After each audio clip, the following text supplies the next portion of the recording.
Today guys, for today's video, mag-change oil tayo gamit ang zinc na oil.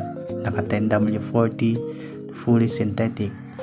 Ang ating gamitin na back range is 14mm. Tapos gagamit din tayo ng embudo. Okay, gamitin natin to. Una, open natin tong nasa taas sa may oil. Tapos sa ilalim, 14mm range.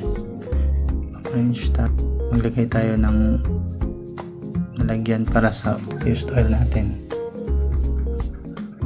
Tapos ingatan natin ma-open yan. Yun. Matagas, nakita nyo ba? Tapos nyan, kunin natin yung nalagyan, tapos punasan natin yung sa ilalim. Ilagay natin yung tornilyo dun. Yan, tornilyo. Tapos punas. Okay, higpitan natin para hindi tumagas.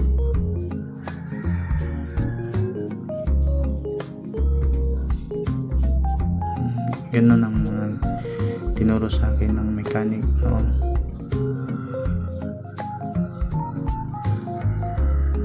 Ito nga, tapos na natin ipitin sa ilalim. Maglagay tayo ng oil, tapos embudo. Check natin kung may tumatagas. Wala, diba? Wala. Buhos natin lahat. 800ml pala yung ginamit ko. Kapag nag 1 liter ka, dapat magpalit ka din ng filter oil.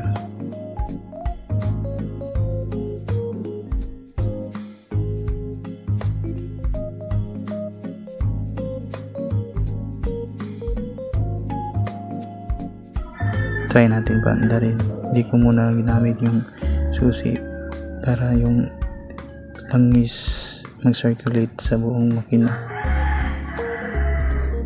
Testing natin, try with susi.